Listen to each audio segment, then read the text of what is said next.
nice hat to Baylor. Good morning. Welcome to WyoToday Sports Live on 101.7 KDNO. I am Kevin Shields, joined as always. Well, not as always. A lot of times we're out and about. And last week Cody was missing, getting ready, or having left for Hawaii actually. And then next week.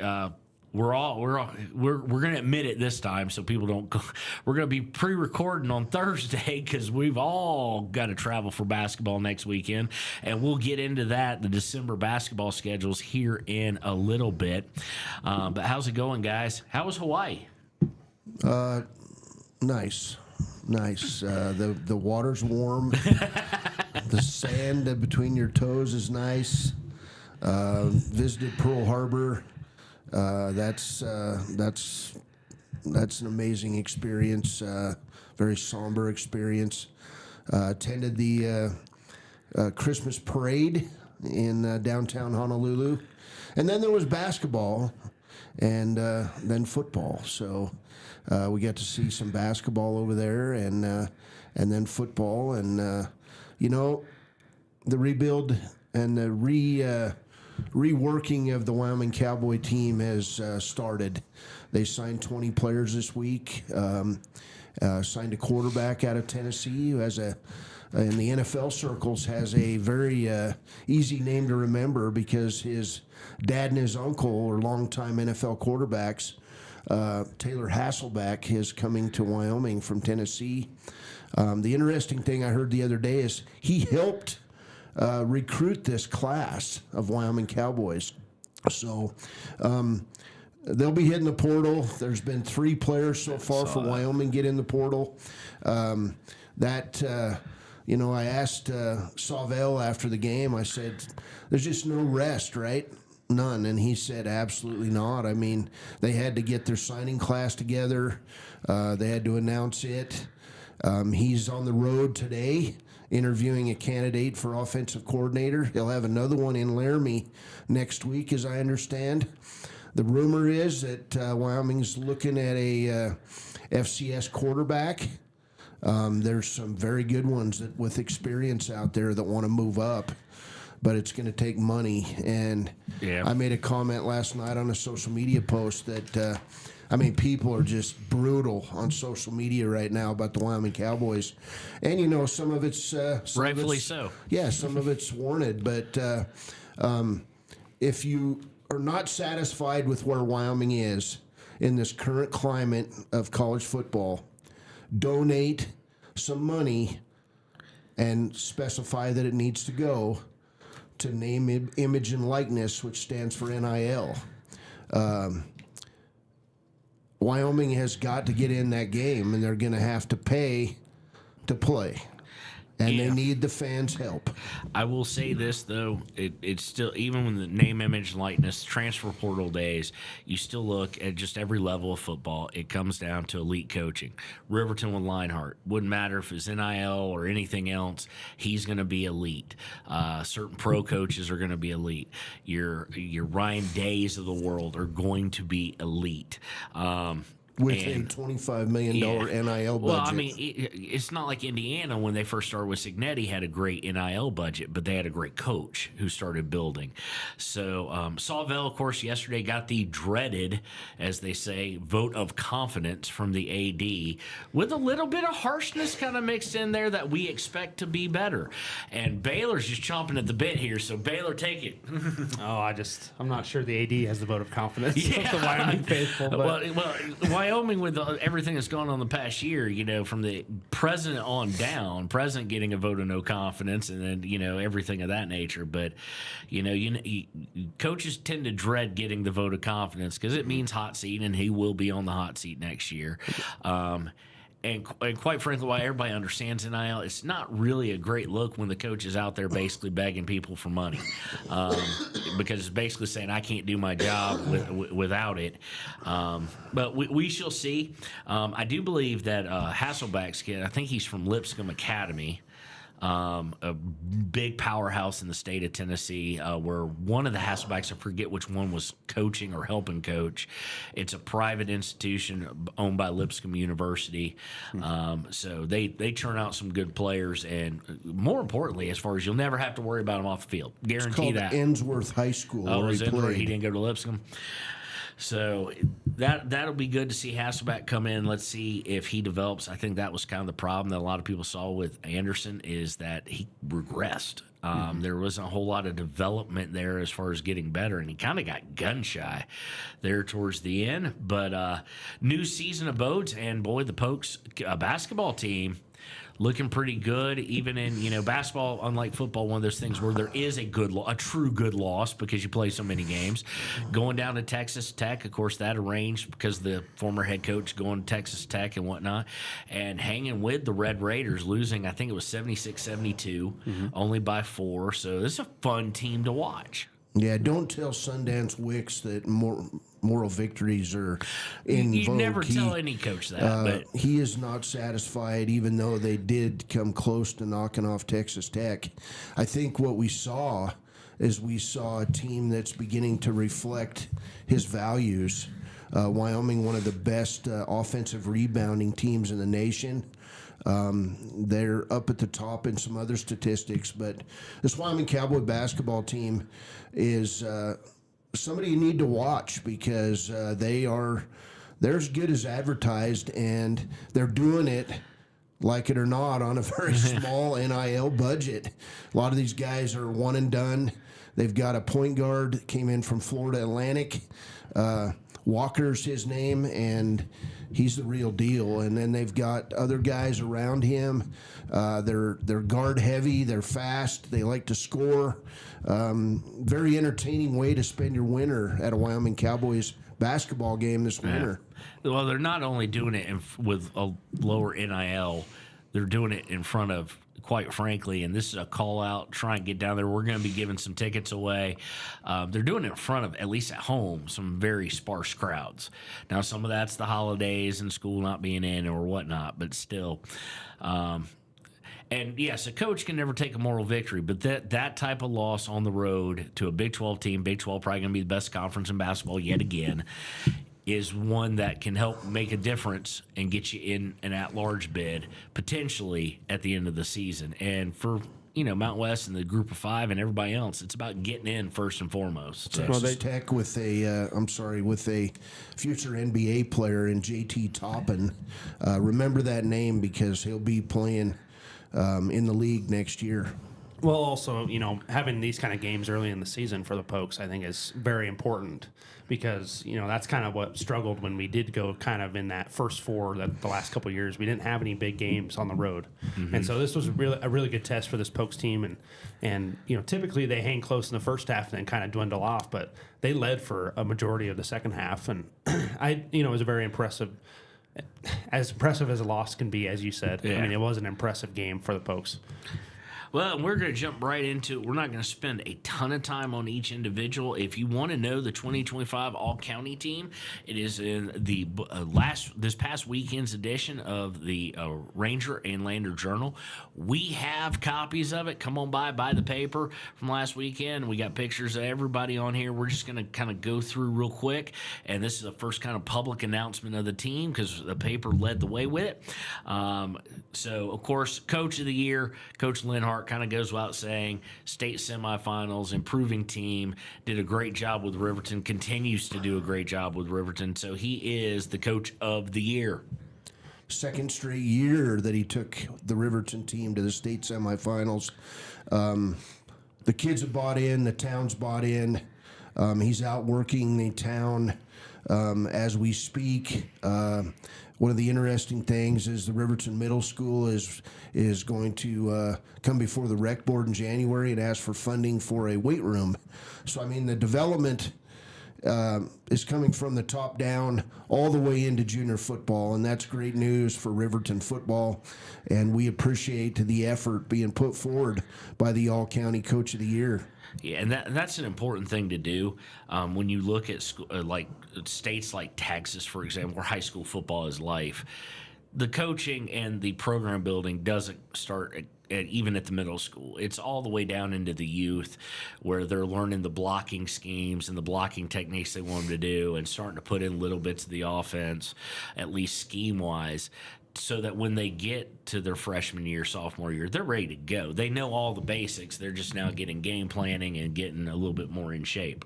All I was going to say, Lenhart's done this now 3 times in Torrington, Rock Springs, and Riverton, bringing a struggling team to a state championship contender. Just keep buying in, for the community, for the players, everybody. And we're just going up and up and up. All right, on to the team. Our quarterback, all-county quarterback, is Paxton Hollingshead from Lander Valley. He's a senior. He finished with 20 touchdowns, only 3 picks, 1,681 yards in the 10 games that he played in. Running backs, of course, also our Offensive Player of the Year and our first starting running back for the all-county team, Hunter Saltzgaver.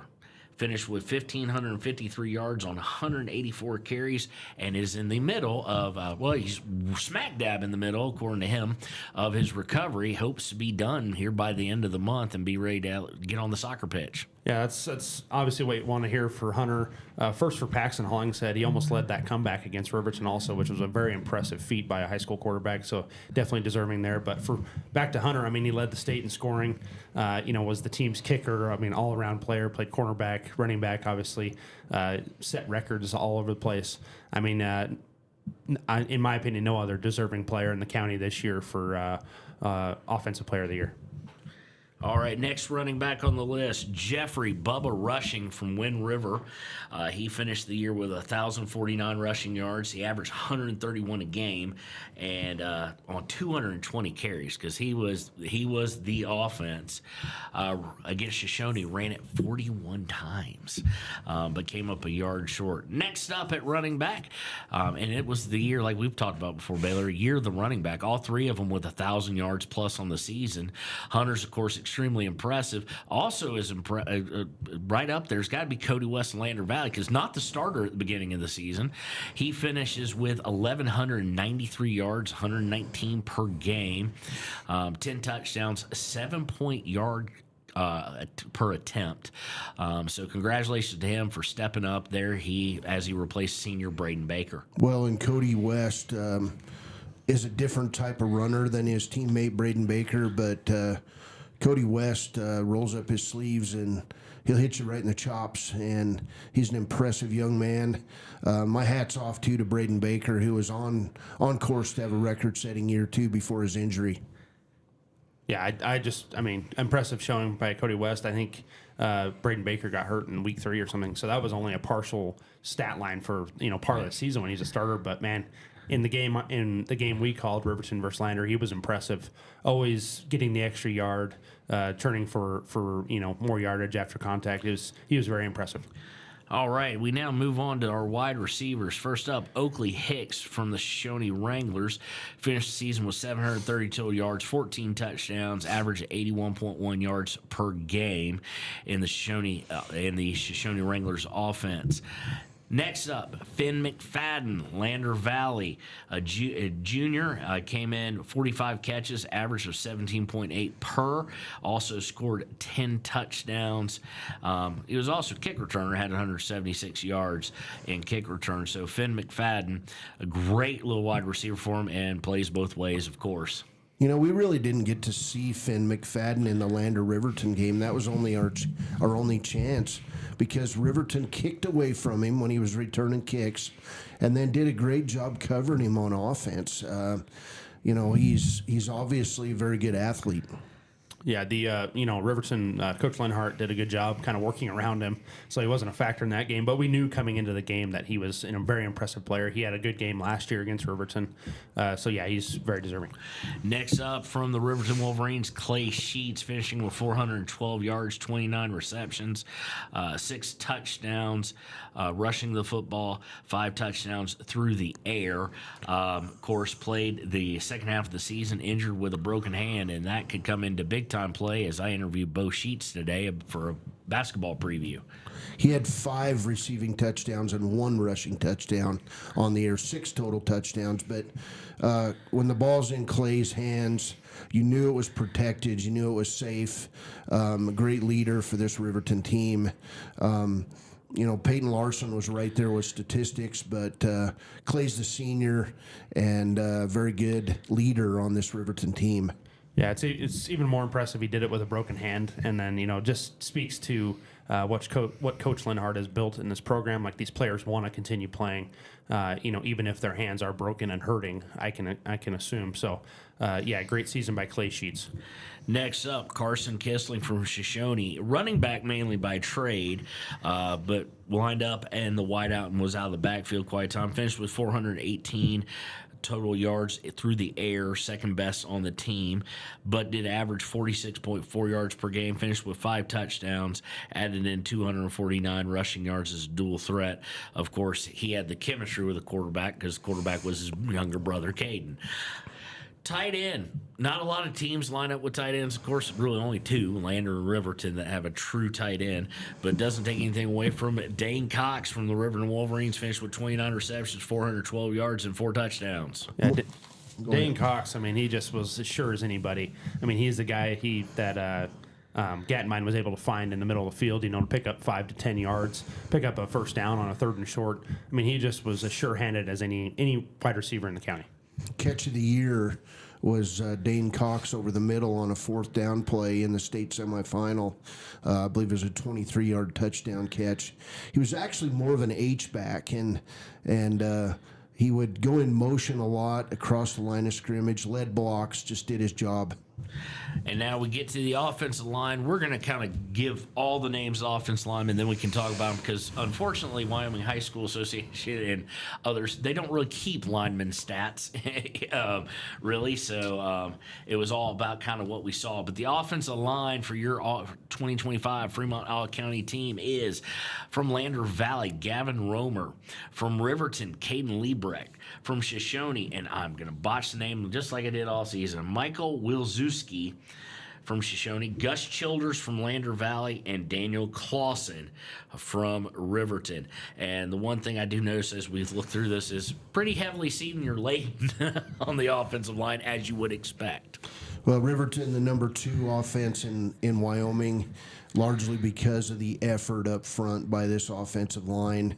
They go unheard of throughout the year when you call Saltzgaber's name over and over again, but man, what a great bunch of guys working in harmony. And I think they'd admit, I think Cody West, Hunter Saltzgaber, and Jeffrey Rushing would all echo the same thing, our all-county running backs. They don't do it without the beasts up front. I was just going to say that. The Lander offensive line was also impressive in that Riverton-Lander game. That was probably 2 of the bigger lines I've seen in 3A high school football this season. And, Gavin Romer and is it Gus Childers?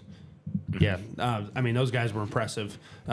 You could tell that their presence was felt on the field by Riverton. Well, and for the Shoshone, for Michael, Big Mike as they call him, the thing is with Shoshone is they had a lot of plays that Caden would improvise on and things of that nature, and he was able to hold blocks. He's huge by 9-man standards.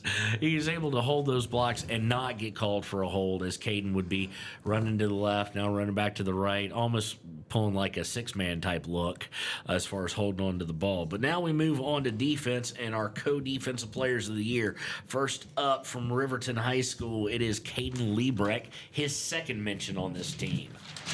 Yeah, Caden Liebrecht, absolute game wrecker. Had several sacks, several tackles for loss, forced several turnovers throughout the season. Whenever Riverton needed a big play on defense, Caden Liebrecht stepped up to the plate. He's the guy that's always first in line at the barbecue. He destroys the ribs. No doubt. Teaming up with him as co-defensive player of the year from Shoshone. There it is. Carlos Marufo led the team in 116 tackles. Actually led the county in that. 50 solos, 66 assisted. Caden Liebrecht, because I didn't give his stats here, 6'5", 250. Oh my goodness, he's huge. Of course, Caden Liebrecht finished with 135 defensive points, 58 tackles, 20 of them for loss, 3 sacks. Roof also forced 3 fumbles, recovered 2 of those, and blocked a kick. So congratulations to Carlos and Caden Liebrecht, key players on that. Moving on in the defense, another guy making his second name listing on this list is Finn McFadden from Lander Valley. Finished with 50 tackles on the season, averaging 5 per game. Had 2 pass breakups, tackle for loss, and scored a defensive touchdown. I mean, we talked about earlier, Finn McFadden, one of the best all-around players in the state. Period. Next up, we have our first name from Du Bois, Xander Hawkins. Xander Hawkins finished with 76 total tackles. Of course, he also plays quarterback, playing as a defensive back, had 2 fumbles and 2 picks. He also finished 2025 with a block kick and 9 pass breakups. So our first mention from the school from the north, so to speak. Next up, Parker Burton from Lander Valley, another two-way player. Finished with 58 tackles, 4 of them for loss, 2 interceptions, 4 pass breakups. And also played on offense, had 4 touchdowns offensively. But it makes it for the defense as Parker Burton. Next up, from Riverton, a junior, Cameron Vincent, of course, in the playoffs, went to quarterback as well. Cameron finishes with 106 total tackles, 6 for loss, 2 sacks, fumble recovery, 1 pick, pass breakup, and 1 defensive touchdown. Did the linebacker / quarterback. If I may explain, for like a lineman, getting tackles isn't always the easiest thing because you can get blocked out of a play. So usually if a defense struggles, then the safety will lead the team in tackles. But Cam Vincent was a middle linebacker, led the team in tackles. That just shows you how dominant he was as a player. I mean, if he got his arms around a runner on the other team, he wasn't going anywhere. Very good football player. He will probably step in and be Riverton's quarterback next year. Just a man of many talents, Cameron Vincent. Next up, Caleb Hamilton from the Lander Valley Tigers finishes the year with 40 tackles, 18 of those for loss, and 2 sacks. He did have 1 interception. Did Caleb Hamilton from Lander Valley.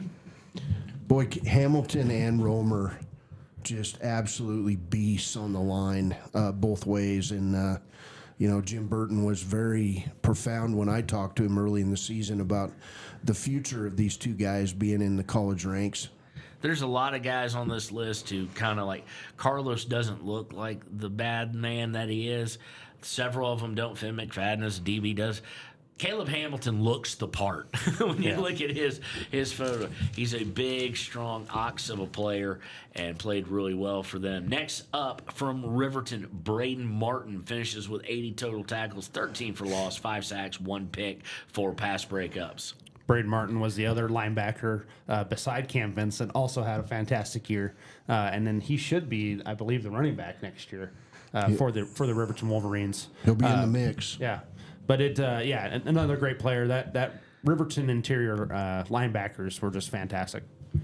All right, next up from Lander Valley, Caleb Andrews finishes with 3 pass interceptions as a DB. Also added on 5 pass breakups on top of those picks and 23 solo tackles. And I do believe he actually led the county in interceptions this year. That's Caleb Andrews from Lander Valley. Yeah, Lander they had a great team as well. And so it makes sense that a lot of their players are on this list. Du Bois making the list for a second time. Dylan Chamley for the Rams. Chamley finished with 64 tackles, 26 of them solo in the playoff, making the quarterfinals, Du Bois Rams. So congratulations to those 2 guys from Du Bois and the whole team as well. Next up, Paxton Yates from Riverton High School. Paxton finished with 56 total tackles, 14 tackles for loss, 2 sacks, 1 pick, and 8 pass breakups. Don't let that 14 tackles for loss stat fool you. When we went to Douglas, Paxton Yates had, I think, 8 or 9 sacks, and they counted them as tackles for loss.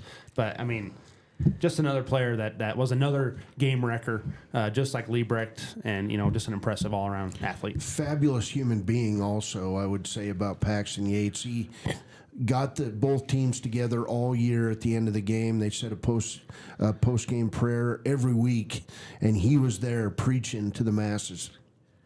Next up, we get to special teams. Of course, making the list for a second time as well.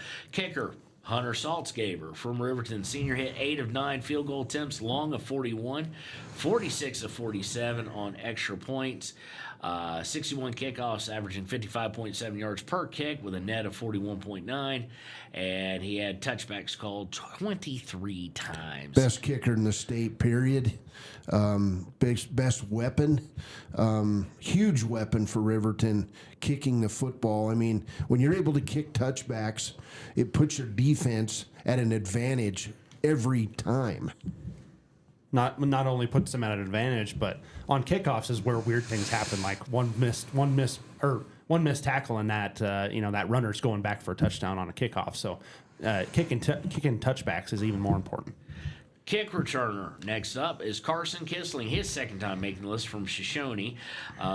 Pretty much made this list based on one number. Had a great year returning, but based on one number. He was one of the ones who had special. He was the guy who had a special teams touchdown. We got to call it 81-yard long return. That was in a big game. They were underdogs in it, and they fought back because they did what a lot of teams do. They gave up a lot of points early, and that was part of the comeback attempt where they got it down to one score. He averaged 21.9 per, 241 total return yards on only 11 kickoff returns. Those Kissling brothers are gym rats. Their dad's a physical education teacher. They've literally been raised in the gym, and look for great things on the basketball floor this winter from both of those kids. Well, it's going to be interesting, too, because for the first time in forever, next year, Caden and Carson aren't going to be playing together, as Carson is a senior and graduates. So it'll be interesting to see how that dynamic goes. Of course, for Shoshone, they're losing a lot with Oakley Hicks and Carter, their top two ball carriers and receivers, leaving. Next up, our punter, Garrett Romer from Lander Valley, averaged, and this is impressive to me just at any high school level, I don't care where you're at, averaged 38.2 yards per punt, but was only called on to punt 1.2 times per game. His long was a 53-yarder. Yeah, we didn't really have too many punters to consider for this, but his stats, were leap and bounds ahead of the next punter. I mean, 38 yards per punt is fantastic in high school. Yeah, it was like 7-yard difference, if I remember our meeting right. It wasn't close. Yeah. To mention, late in the season, Gage Treber was an outstanding punter for Riverton, too. He was. He's not on the list. And finally, our punt returner making his second appearance on this list, Clay Sheets, had 9 punt returns for 89 yards, 9.9 yards per return. And I don't think people, especially casual fans, maybe don't realize how hard it is at the high school level, at most places, most states throughout, most schools, to really have a great punt returner, simply because you really don't get the distance on the punt, so the coverage is right on top of you really quick.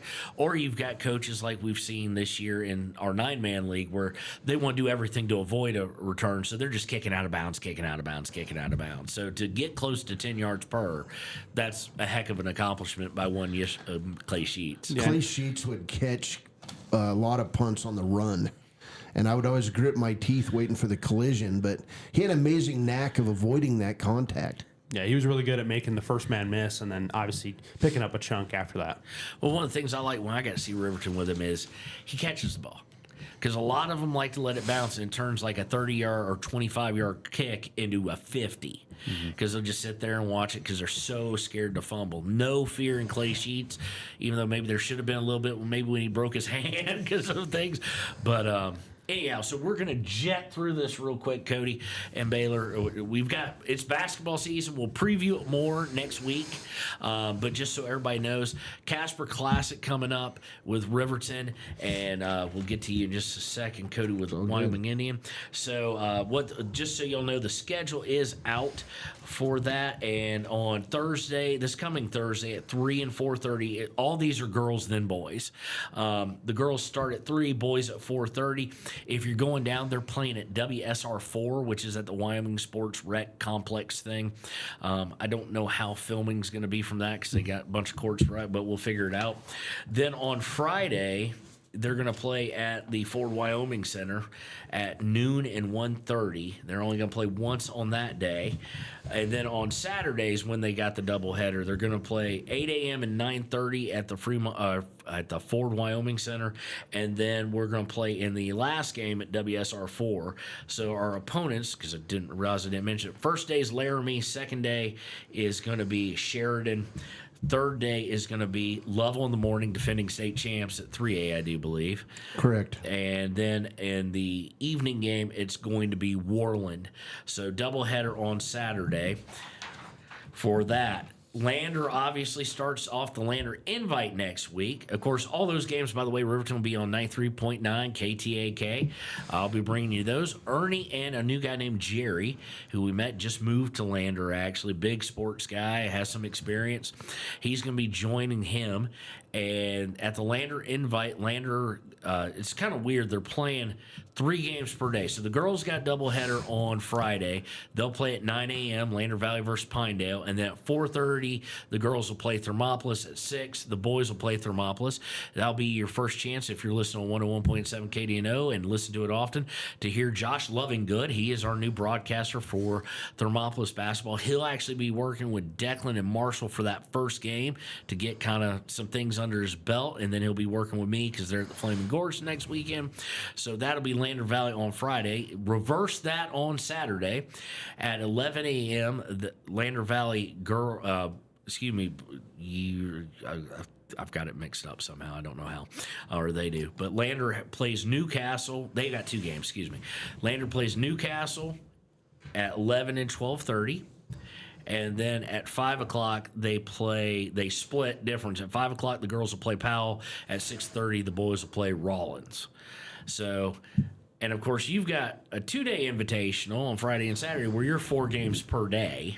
Yeah, we'll be in Glen Rock on Friday and Wright on Saturday with the Wyoming Indian Lady Chiefs and Chiefs. Friday it'll be Tongue River and Glen Rock for the 2 teams, and Saturday it'll be Wright and Sundance. So a good start under their belt, and then they'll head back to Bighorn next weekend. So the following weekend, 2 weeks. Yeah, so if you like basketball, these first 2 weeks, especially this first week, which I always love how college basketball does it, next Friday and Saturday, you've got games on the WyoToday Sports Network all over the place. Saturday starting as early as 8 a.m. going all the way till I'll probably sign off, and you'll probably get about 9 o'clock or so. Something like that. Chiefs start at 9 a.m. Friday. They start at 9 a.m. Saturday. And, we'll be done mid to late afternoon. But, man, over the next couple months, we'll be bringing you more basketball than any radio station in the state. Yeah, of course, the Casper compete taking the place of the Stranigan. We do know now that at least tentatively, 8 teams have committed, including Riverton, to play in the Stranigan next year. So hopefully it's just a 1-year hiatus. It does throw off our business a little bit as more of us hit the road with us all in hotels next week. So, but like Cody was just saying, like I said, next Friday and Saturday, you got basketball from the moment you show up at work, and on Saturday, the moment you wake up and the kids are watching cartoons. If you like basketball, Friday and Saturday, WyoToday is where it's at. Now we're going to jump to our pick'em, where we currently stand. Cody at 50-21, Baylor at 46-25, myself at 44-27. Man, what happened, Kevin? Y'all went 4-1 last week, and I went 3-2. We all disrespected Vanderbilt, who really said they didn't even make it close. It's like they were just mad. And I had a pen in here, I thought, but maybe I didn't, so I'll use this one. So we're going to pick 7 games this week because I wanted to keep the 2 pros, but of course it's championship week too. So starting tonight, our games do. So we'll start out with one of those games tonight, one that means something to some people, and some people will call them Pac-12 losers and Pac traitors. Pac stabbers. The Mountain West title game is the UNLV fighting Dan Mullins, who didn't get another job like we all thought he would, is going to the blue turf, the Smurf turf at Boise State. Baylor, who you got? This is a repeat of last year's Mountain West championship. Boise State last year obviously went to the college football playoff. This year, I think UNLV defeats Boise State. Cody. I'm going with UNLV and the Mountain West Conference because Boise doesn't even belong anymore after tonight. I'm going with the Fighting Dan Mullins as well. As much as I can't stand the guy and think he's overrated. You guys have a personal relationship? No, he proved he couldn't get it done at the big time at Florida. It's just like Dak Prescott, apparently. No. Dan Mullins is not the bane of Western society. The Big 12 title game, of course, this is one of those that could have some ripple effects should the underdog win it. Because it looks like Texas Tech's pretty secure. They're number 4, I think, right now. So unless BYU beat the bonkers out of them, they should be fine. But it is BYU versus Texas Tech. I do believe in San Antonio. A neutral site? It's a neutral site game. BYU's got to win this game or else they're out of the playoff. Yeah. Texas Tech by a touchdown. Proving that money can buy a team in Cody's mind. Hey. Yeah, I think Texas Tech as well. Sorry if I cut you off there. Well, I have picked the blue school twice, been right once, been way wrong once, but also wrong when I picked against them once. So I think Texas Tech is just more talented.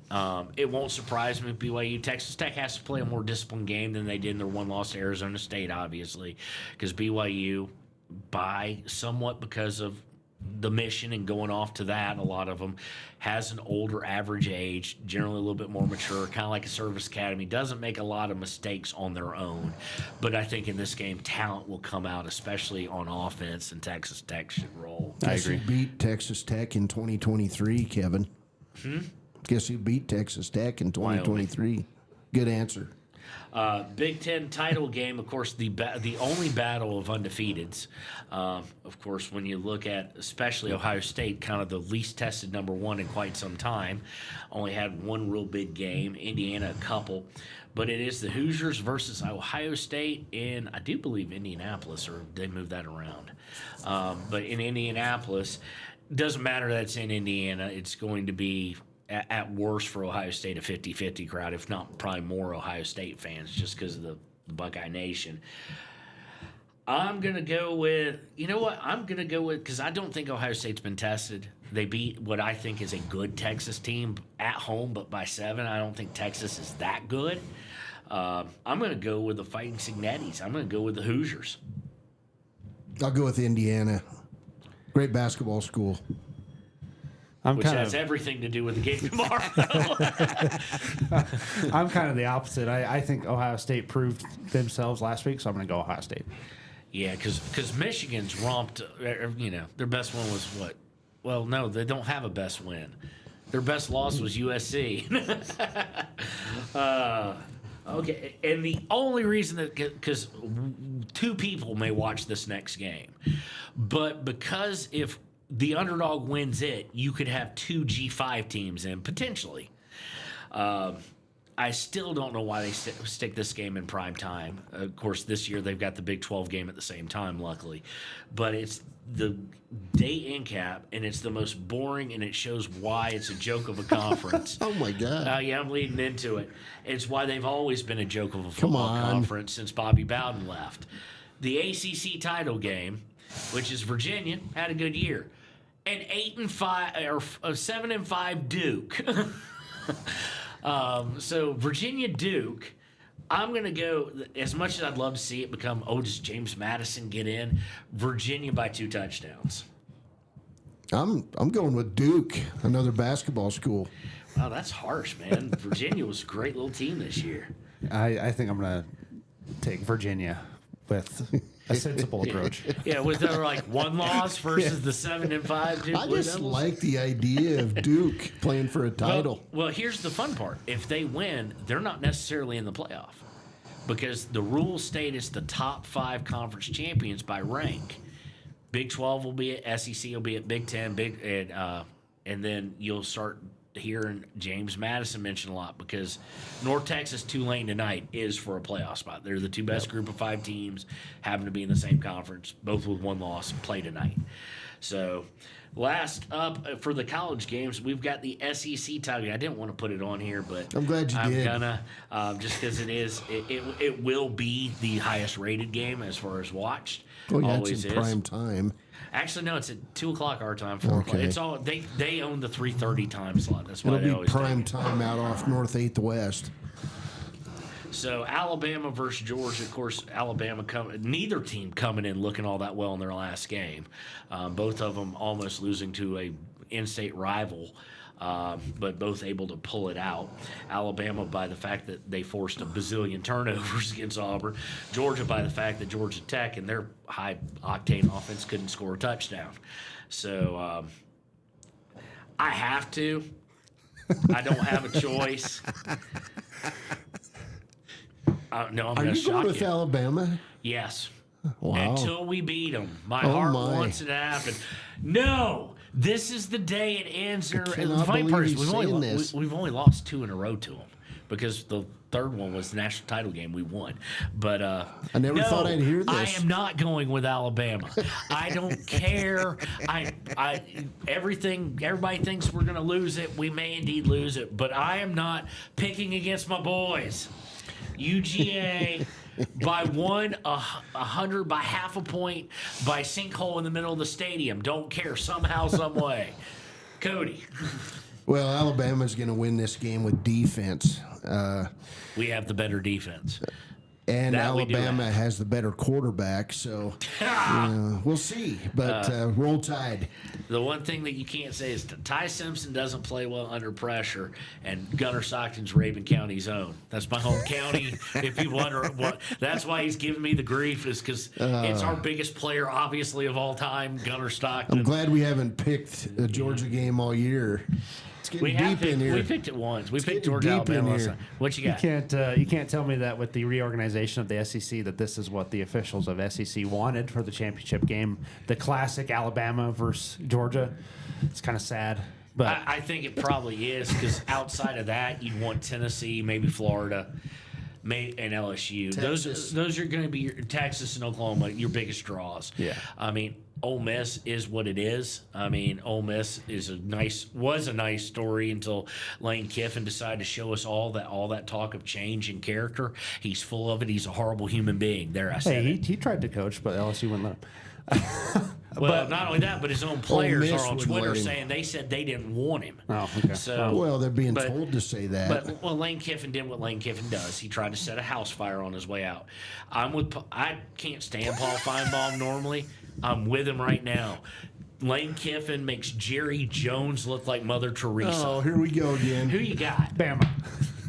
Okay, y'all both suck. Okay, now we go to our pro games, and it's kind of a weird dichotomy of these two. One is two teams that expect to be better every year. One expect to be a Super Bowl favorite, not just contender. We've got the Steelers at the Ravens. Dare I say, with the disappointment this year, that Harbaugh might be seeing a bit of a hot seat, and Tomlin is. Steelers, Ravens. I'm gonna go with the Steelers. I just do not believe in the Ravens at all this year, and we've seen their quarterback actually regress mightily the past 3-4 weeks. Tomlin is not on the hot seat. He'll coach the Steelers as long as he wants. He's on the hot seat. No, he's not. I think that the Ravens are going to win this game. They need to win it, and the Steelers are both reeling. need to They win don't it. have a quarterback that's healthy. Let's put it that way. No, and the Aaron Rodgers experiment backfired kind of greatly, kind of like the Russell Wilson one did in New York. But Well, you he got- was good until he broke his arm. Yeah. But I mean, Lamar Jackson's also kind of playing through an injury. Man, this is a tough one, because if the Ravens lose, or if the Steelers lose, suddenly everything's mixed up. But I think the Ravens win it at home. It's going to be a tight divisional matchup, I think. And I think just having Lamar out there versus Mason Rudolph is an advantage for the Ravens. and if the Ravens win, Tomlin's on the hot seat. No, And, never. And here's the reason I'm saying it. It's a different NFL than it was previously. And the Steelers have not won a playoff game. The proud Steelers, who excellence is their drive, unlike Green Bay, who just always wants to be good and not have a losing season. Steelers haven't won a playoff game since 2016. 9 years for the Steelers. At some point in time, that becomes unacceptable with the fan base and the Rooney family or whatnot can't avoid it. 3 coaches in their history. Tomlin's not on the hot seat. No one said it was going to be easy, but I think he is on the hot seat. I think it's good for him too, because I think someone will snap him up. Really, I think a change of scenery might be necessitated down there. Finally, the game. We all thought the Packers would be good, but I don't think anybody thought the Bears would be worth anything preseason. And there they sit atop the division. It is the Bears at the Packers. Packers have to win this game pretty much. But the Bears, I mean, pretty much start getting to really, truly think playoffs and division championships with a win this week. They've shocked us all year. I'm going with Chicago. Jordan Love is going to lead the Packers to the promised land in this game. The Packers are for real. The Bears still pretenders. Aren't they 9-2 though? Or something like that. 9-3. They're pretenders. They're not built to make a long playoff run with Caleb Williams at quarterback. But Jordan Love is. Good quarterback. Yeah, half the athlete of Caleb Williams. Fun fact, after the Rams lost last week, Chicago Bears are actually the number 1 seed in the NFC. They're the 1 seed. But I actually, man, this was a tough one. I pondered this one for a while. But I got to go with the home team, Green Bay Packers. Probably the first test for the Bears in a while. There we go. You brought up L.A. Big shout out to, not just because he's a Georgia grad, but Matt Stafford. Seemingly, I think we're going to start seeing a lot more guys play into their 40s because he's leading the league in touchdowns. He's having statistically his best year he's ever had. And he's ancient by standards. So proving that more people than just Tom Brady can do it. It's because he's a Georgia guy that he's so good. It's because they've built well around him. When everybody thought the Rams head coach might have been starting to go tail end, and people had figured his offense at. Boy, they've replaced guys really well. I still don't buy the Rams making a deep playoff run, but still nonetheless. They're real. The Bears are pretenders. So anyway, you got Pokes basketball on this weekend, I do believe. I don't know who they're playing. Dartmouth. Playing Dartmouth. I always forget What state is Dartmouth from, Kevin? Oh, it's northeast somewhere. New Hampshire. Yeah, it's northeast somewhere where all the Ivy Leagues are. They're Ivy League. Yeah. And so we've got that on 99.1 KWYW, and then starting next week, the grind for us, so to speak. Basketball season, one of the most fun seasons, but it is a grind just because it keeps on coming. We've got some games circled, at least I do, to try and get at least one of us out there for like a Fort Washakie game, a Shoshone game, et cetera, et cetera. We'll try and get that. But basketball starts up in earnest next week. We'll see you. You'll hear us on Friday, but we'll be recording on Thursday here on 101.7 KDNO.